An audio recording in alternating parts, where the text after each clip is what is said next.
103व्या जयंतीनिमित्त आपण सगळे एकत्र आलो. पण हा थोडासा वेगळ्या पद्धतीनं कार्यक्रम घ्यावा असं डोक्यामध्ये होतं, काहीतरी चर्चा झाली. त्याच्यामुळं आजच्या कार्यक्रमाची स्वरूप किंवा जे काय आहे ते व्याख्यान बहुतेक बोलतायत आणि बाकीचे ऐकत आहेत आणि परत कार्यक्रम तिथं थांबतोय असं नाही. आज कोणी वक्ते इथं व्यासपीठावर आलेले नाहीत. आपण आपल्यातले ज्यांना कोणाला काय बहुविषयी काय बोलायचं आहे किंवा एखादा काय प्रसंग आठवत असेल तर त्यांनी तो शेअर करायचा. ज्यांना इथं व्यासपीठावर म्हणजे असं माईकवर येता येतं त्यांनी ठीक आहे, ज्यांना येता येत नाही त्याला माईक तिथंच तुमच्या पैसे आणून दिला जाईल, तिथं तुम्ही बसून जरी बोलला तरी चालण्यासारखं आहे. एकमेकाला ते आपल्याला लक्षात येईल. अशा पद्धतीनं आपल्याला हा कार्यक्रम आपल्याला संपन्न करायचा आहे.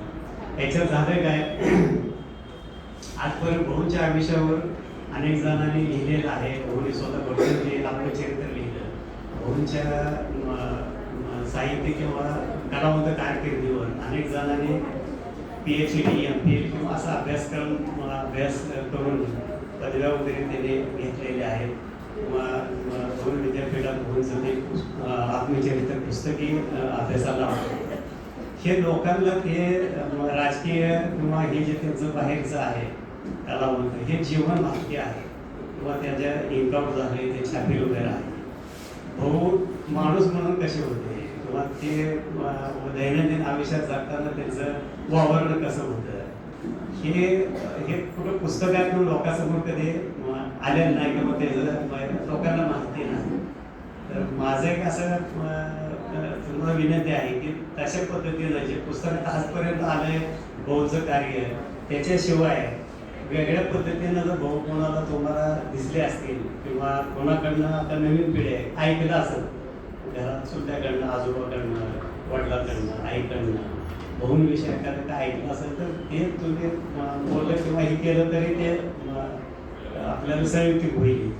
जे आजपर्यंत भाऊंचं कार्य लोकांसमोर आलेलं आहे ते रिपीट न करता बाकीचं आपण जर कौटुंबिक किंवा दैनंदिन त्यांचा वावर याच्यावर जर आपण थोडंसं चर्चा केली, गप्पा मारली, चर्चेतून एक गप्पा वगैरे तर ते आपल्याला सोयीचं होईल. त्या पद्धतीने आपण आता सुरुवातीला व्यासपीठावर येऊन बोलणारे काय आहेत 3-4 जण ते बोलतील, नंतर आपल्या ह्याच्या कार्यक्रमाला ह्याला चालू होईल. मी माझं जे मुलगा म्हणून जे मनोगत आहे की शेवटला थोड्या ह्याच्यात मी 5 मिनिटात बोलणार आहे.